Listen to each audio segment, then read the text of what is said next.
pada hadirat Tuhan, hadirat yang manis. Yeah. Hidup yang kupilih membuatku berarti, karena Yesus Tuhan tempatku percaya dan berharap. Buka mataku dan kami lihat sekeliling kami Tuhan. Ku harus nyatakan, katakan, yang membebaskan karena kuasa-Mu, karena kehebatanmu. Oh, ku dapat lakukan perkara besar yang Engkau janjikan. Yesus, Kaulah sahabatku. Yesus, Kau yang akan selalu berada di sisiku. Kau sumber kuatku. Oh, Yesus, Kaulah sahabatku. Yesus, Kau yang tak pernah jemu-jemu di sisiku. Kau sumber kuatku.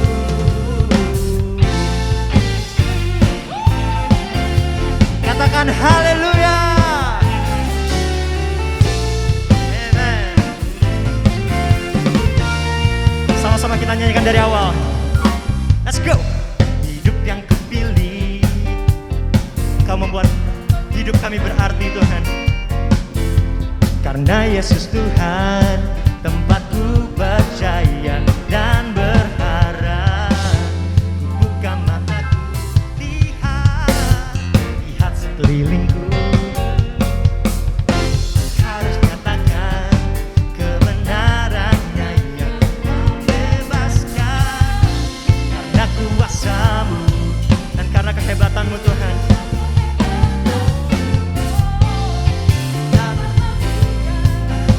Perkara besar yang Engkau janjikan. Yesus, Kaulah sahabatku. Yesus, Kau yang akan selalu berada di sisiku. Kau sumber kuatku.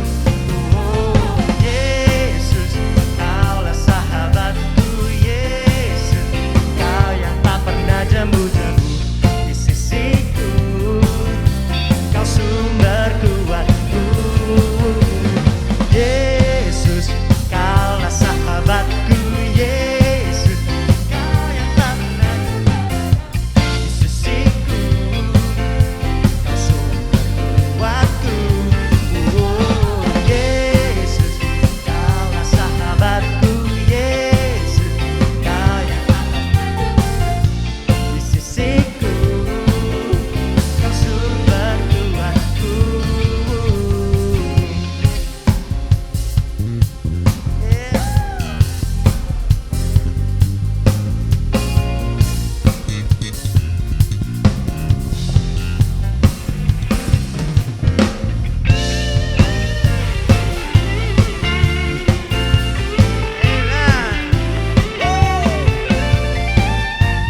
untuk Tuhan kita. Amen. Shalom Bapak Ibu dan teman-teman semuanya. Saat ini kita sama-sama mau memasuki sesi offering dan izinkan saya untuk membagikan sedikit offering message di siang hari ini. Hari ini kita akan sama-sama mau membaca dari 2 Korintus 9 ayatnya yang ke-6. Firman Tuhan, camkanlah ini, orang yang menabur sedikit akan menuai sedikit juga, dan orang yang menabur banyak akan menuai banyak juga. Dari firman Tuhan yang baru saja kita baca ini, kita tahu bahwa Tuhan sendiri yang berjanji ketika kita memberi persembahan kita dengan hati yang tulus, dengan hati yang sukacita, dengan hati yang penuh ucapan syukur, maka Ia sendiri yang akan melipat gandakan setiap pemberian kita. Dan tanpa kita, justru kita itu diperkaya ketika kita sedang memberi. Dan bukan sebuah kebetulan bahwa tahun ini hari pertama di mana kita memasuki tahun 2023 dan Tuhan memberikan visi bagi gereja ini yaitu Harvest and Fruitful Year. Dan aku percaya ketika kita mau menjadi pelaku firman untuk memberi, kita pun akan menuai apa yang telah kita tabur. Karena tanpa kita tabur, kita pun tidak akan bisa menuai. Dan oleh sebab itu aku ajak Bapak, Ibu, Saudara, kita boleh sama-sama memberikan pemberian yang terbaik kita kepada Tuhan, karena Ia sendiri yang telah memberikan segalanya yang terbaik bagi kehidupan kita. Dan aku berikan waktu beberapa saat untuk kita boleh sama-sama memberi.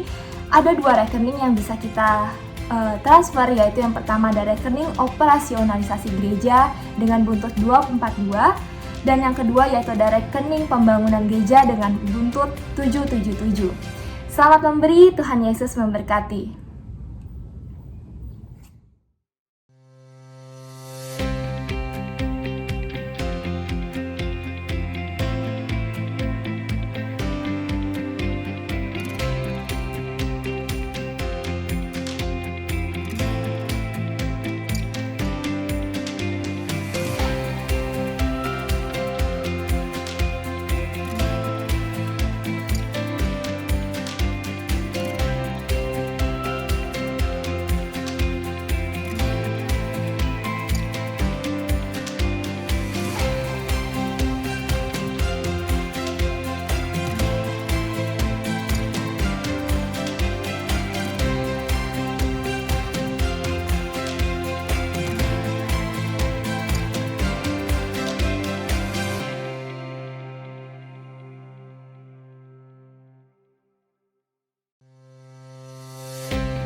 Allah seperti Engkau, kami gak takut bahaya Tuhan, kami gak takut kenapapun Tuhan.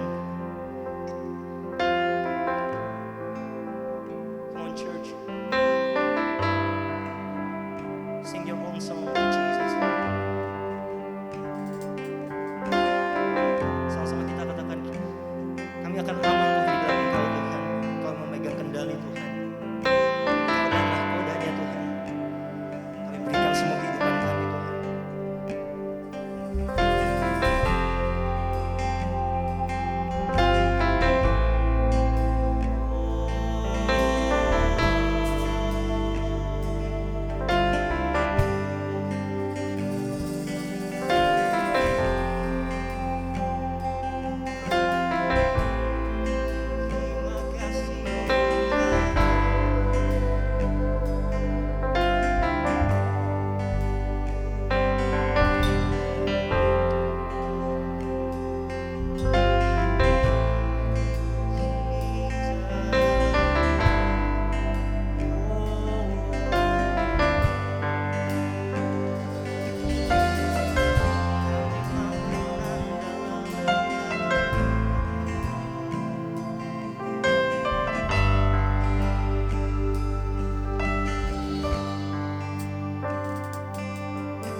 oceans rise and thunders roll, I will soar with you above the storm.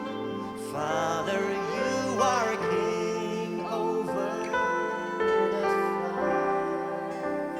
I will be still, know you are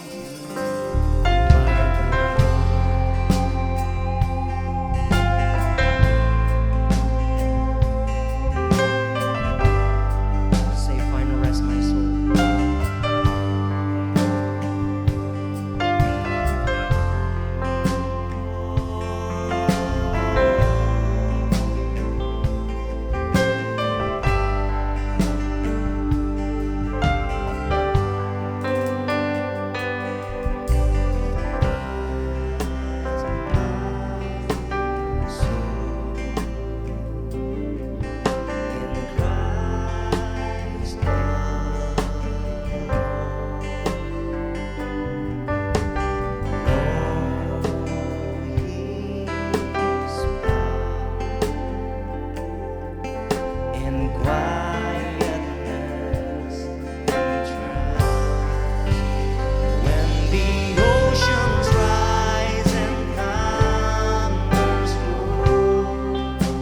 Shalom Bapak Ibu Saudara sekalian dikasih Tuhan, Happy New Year. Selamat tahun baru, menyambut tahun 2023. Kita tahu memasuki tahun 2023 ada banyak bayang-bayang. Bayang-bayang COVID sudah berlalu, bayang-bayang tahun 2023 adalah masa kegelapan. Ada banyak isu, banyak beredar yang diingatkan oleh Presiden sendiri bahwa tahun 2023 masa yang gelap. Tidak tahu apa yang terjadi. Bangsa-bangsa sedang berjatuhan, berguguran, bangkrut. Ada banyak bencana yang terjadi di akhir tahun ini. Ada banyak krisis ancaman, bahkan krisis pangan sedang ditakuti oleh berbagai negara di dunia. Iklim musim yang tidak bisa diprediksi saat-saat ini yang mengkhawatirkan menjadi bayang-bayang gelap. Bapak Ibu Saudara yang kasih Tuhan, yakin masuki tahun 2023. Yakin, jangan takut. Kita bersama dengan Tuhan memasuki tahun 2023. Saya ambil tema hari ini, kita masuk tahun 2023 dengan tema Don't Afraid Dark. Jangan takut gelap. Jangan takut kegelapan yang sudah kita alami dan bahkan isu-isu yang beredar, segala hal yang terjadi di akhir tahun ini yang menggambarkan kehidupan di masa akan datang, tahun 2023. Jangan takut, dan jangan takut, kata Tuhan. Mengapa? Mengapa kita tidak takut? Kita harus belajar firman Tuhan. Dan bagaimana kita lihat firman Tuhan di masa yang diisukan, yang diingatkan, yang gelap. Apa yang harus kita lakukan di masa-masa yang tidak menentu, masa-masa yang sulit, kira-kira masa yang kelihatannya gelap, tidak ada kepastian, dan dikatakan ada banyak krisis ancaman yang menanti kita di tahun 2023. Bahkan yang gimana kita mengatasi how we overcome. How to overcome. Bagaimana kita mengatasi kegelapan itu di tahun 2023. Bahkan yang terakhir kita bagaimana? Siapa kita? Siapa kita di tengah dunia yang gelap? Setiap orang ingin menonjol dan apa yang kita bisa perbuat untuk di masa kegelapan? Diri kita, masa depan kita, keluarga kita, gereja kita di masa gelap. Apa yang harus kita lakukan? Dan siapa kita? Apa peran kita di masa kegelapan? Kita akan belajar hari ini. Kita akan belajar mengenai firman Tuhan. Don't afraid dark. Don't afraid dark. Don't afraid dark. Jangan takut kegelapan. Saudara, kenapa sekali lagi kita jangan takut kegelapan? Kalau kita belajar firman Tuhan di dalam Yohanes pasal 8 ayat 12. Firman Tuhan katakan begini. Maka Yesus berkata pula kepada orang banyak, katanya, Akulah terang dunia. Barang siapa mengikut aku, ia tidak akan berjalan dalam kegelapan, melainkan ia akan mempunyai terang hidup. Wah, mengapa kita takut? Karena kita punya Tuhan. Kita punya Tuhan yang menguasai dan bahkan dia sendiri terang dunia. Terang dunia yang menerangi dunia dari kegelapan. Kegelapan dosa, kegelapan masa depan, kegelapan apa yang terjadi yang ditakuti oleh seluruh dunia. Jangan takut. Kenapa? Karena kita punya Tuhan yang adalah terang dunia. Ya, bahkan firman Tuhan katakan jangan takut karena Tuhan kita tidak pernah dalam kegelapan. Kalau kita lihat dalam perjanjian lama, ketika Tuhan mencipta langit dan bumi belum berbentuk. Dikatakan kegelapan meliputi semua itu. Roh Allah melayang-layang di atas samudra. Apa yang terjadi? Ketika Tuhan datang, terang itu juga datang. Jadilah terang, maka terang itu jadi, kata firman Tuhan. Saudara, ketika Tuhan datang, di mana daerah yang gelap, maka kegelapan itu akan sirna. Kegelapan akan sirna. Kalau kita punya Tuhan, mengikut Tuhan, menjadikan Yesus adalah terang yang ada terang dunia, dimanapun kegelapan yang akan kita hadapi akan sirna. Kenapa? Karena Tuhan katakan jadilah terang dan Tuhan Yesus adalah terang itu sendiri. Apapun yang terjadi dalam 2023, yang gelap bagi dunia itu adalah terang Ketika kita menjadikan Yesus Tuhan di tahun 2023, maka sesungguhnya Tuhan katakan, jadilah terang sama seperti dunia ini yang gelap akan menjadi terang. Dan kita tahu ketika kita mengikuti Tuhan, di tahun 2023 yang orang katakan diisukan dan bahkan dialami dan banyak hal yang menandakan gelap, Tuhan katakan kita berjalan dalam terang Tuhan. Kita punya terang Tuhan dan kita mempunyai Tuhan yang adalah terang dunia. Sini firman Tuhan kan dikatakan, Yesus kata, aku terang dunia, barang siapa mengikut aku. Kita ke Tuhan yang adalah terang. Dikatakan tidak akan berjalan dalam kegelapan. Kita tidak akan berjalan dalam kegelapan. Tidak akan artinya Tuhan menyertai kita. Di mana ada Tuhan, di situ kegelapan sirna. Di mana ada terang, maka kegelapan akan sirna. Kalau kita masuk ke ruangan yang gelap, kita akan jalan terbentur sana kanan kiri, tersandung sana sini, terbentuk sana sini. Tapi ketika nyalakan lampu, maka kita bisa melihat sekitar kita. Tidak ada kita akan tersandung, tidak akan kita akan terbentur, tidak akan kita jatuh bahkan tersandung. Demikian juga tahun 2023. Yang gelap ketika kita bersama dengan Tuhan, maka seperti saklar lampu nyala. Terang Tuhan yang adalah terang, Tuhan adalah terang dunia itu akan menerangi jalan kita ke depan. Akan menerangi kehidupan keluarga kita. Akan menerangi kota kita, bangsa kita, dan dunia. Jangan takut. Jangan takut gelap karena apa? Kita punya Allah yang adalah terang. Yang tua apa yang kita lakukan? Maka dikatakan apa yang harus kita lakukan? Ketika kita berjalan dalam terang Tuhan dan kita tidak takut, apa yang kita lakukan? Firman Tuhan katakan dalam Yesaya 60 ayat 1 dan 2. Bangkitlah dan jadilah terang, sebab terangmu datang dan kemuliaan Tuhan terbit atasmu. Firman Tuhan katakan kita bangkit ketika kita jatuh, kita gagal, ketika hidup kita turun naik sepanjang tahun 2022. Haruslah kita bangkit bersama dengan Tuhan. Jangan hanya kita datang Natal waktu gereja. Waktu dikatakan Natal setahun sekali, setahun 2 kali kalau Paskah, kalau timbul tenggelam seperti kapal selam.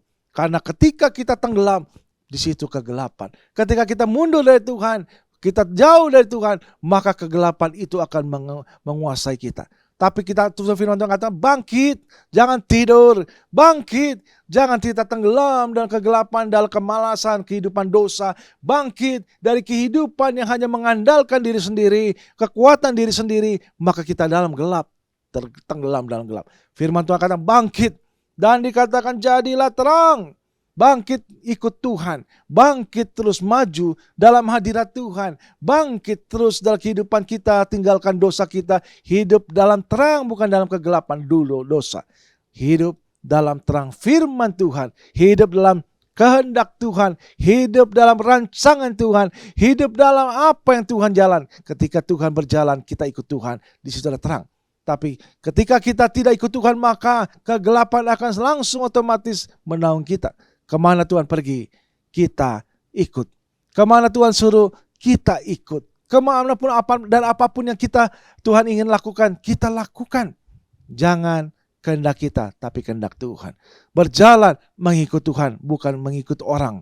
Bukan mengikut manusia, bukan mengikuti dunia. Karena dunia, firman Tuhan katakan, jangan kita dikatakan menjadi dunia, mengasihi dunia. Karena kita ketika mengasihi dunia, tidak ada kasih Bapa.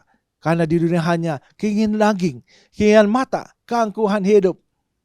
Mari kita sungguh-sungguh bangkit. Bangkit. Jangan ikut dunia, tinggalkan dunia, ikut Tuhan. Dunia sedang lenyap oleh keinginannya firman Tuhan. Saudara-saudara yang kasih Tuhan, Bapak Ibu Saudara yang kasih Tuhan, mari berjalan di tahun 2023, kita apa yang harus kita lakukan? Bangkit dan jadi terang. Ketika kita ikut Tuhan, maka kita di dalam terang dan terang kita bercahaya. Ketika Tuhan yang kita ikuti menjadi terang dunia, maka kita pun terang. Wajah kita terlihat. Ketika kita ikut Tuhan dalam Tuhan, dan orang akan melihat kita, muka kita dengan jelas. Ketika kita dalam kegelapan, kita tidak tampak wajah kita, apa yang kita lakukan, orang dan dunia tidak melihat kita. Tapi ketika mengikut Tuhan, kita dalam terang, muka kita akan tampak dengan jelas dan bercahaya di tengah dunia yang sedang gelap. Jadilah saksi Tuhan dalam perbuatan perkataan kita. Ketika kita hidup dalam firman, maka terang dalam kita bercahaya. Firman Tuhan katakan apa yang kita lakukan? Jadilah terang dan bangkit. Bangkit dan jadilah terang. Yang ketiga, apa yang kita harus lakukan? Apa yang harus kita lakukan? Dan siapa kita? Siapa kita? Orang berkata, Tuhan, aku bukan siapa-siapa. Tuhan, aku bukan siapa-siapa. Di akhir zaman ini, di masa yang gelap.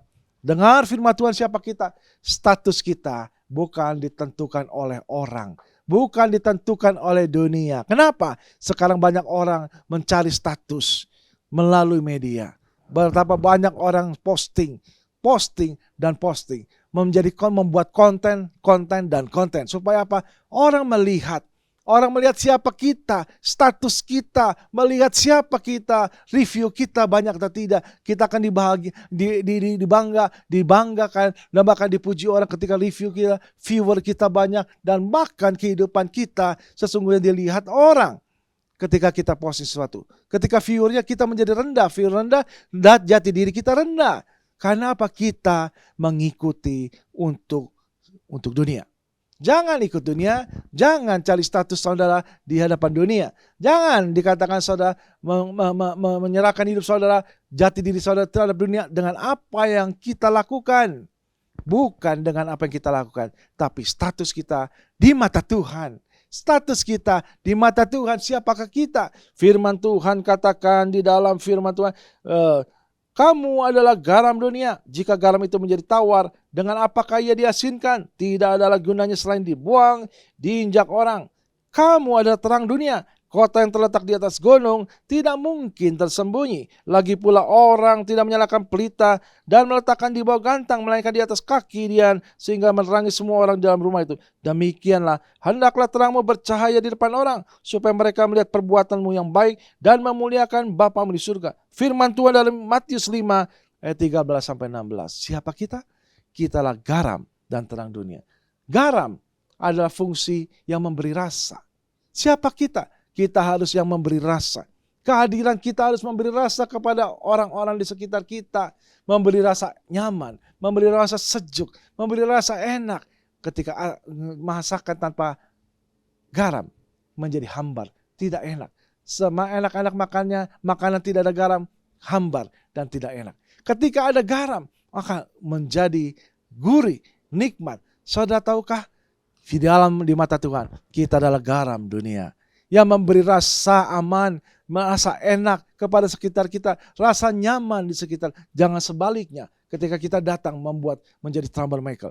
Jadilah terang Tuhan, kita adalah garam dunia, memberi rasa kepada sekeliling kita. Ditalah orang-orang yang memberi dikatakan fungsinya memberi enak, suasana enak, membuat orang bersuka cita, dekat dengan Tuhan, mengalami Tuhan melalui kehadiran kita. Hidup kita, perkataan kita, dan seluruh kehidupan kita terpancar. Kita akan menjadi berkat. Di mata Tuhan, kita adalah garam yang memberi rasa. Garam fungsinya memberi rasa, enak.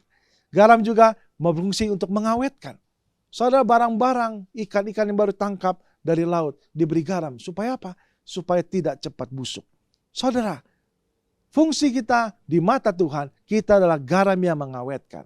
Mengawetkan orang untuk setia, tetap bertahan di hadapan Tuhan, mengikut Tuhan, terus melayani Tuhan, dan bahkan menjadi saksi Tuhan.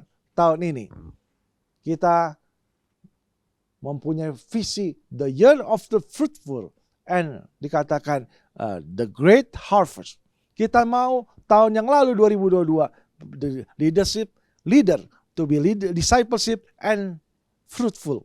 Bagaimana kita menjadi disciple dengan multiplikasi?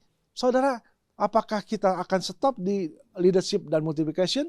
No, tidak. Tahun ini menjadi tahun di mana kita berbuah lebat lebih banyak lagi, dan bahkan kita mengalami harvest, great harvest, yaitu tuaian yang besar. Tuaian yang luar biasa. Firman Tuhan katakan dalam kitab sesungguhnya Yohanes, tuaian banyak, pekerja sedikit. Minta tuaian, kita akan minta banyak pekerja. Dan Tuhan katakan, hari-hari ini adalah tuaian, bukankah 4 bulan lagi musim hujan? Firman Tuhan katakan tidak. ladang sudah menguning dan siap dituai, kata firman Tuhan. Saudara tahu hari-hari ini banyak bencana, banyak kegelapan. Apa maksudnya? Supaya kita jadi terang.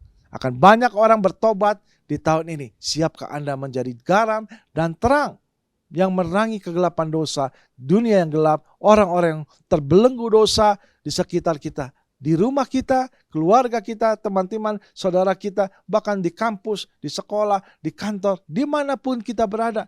Tuhan mau terangnya itu menerangi kita, sehingga terang itu juga menerangi kegelapan di rumah kita yang masih belum percaya, menerangi kegelapan di kampus-kampus kita, di sekolah-sekolah kita, bahkan di kantor kita, dimanapun kita berada.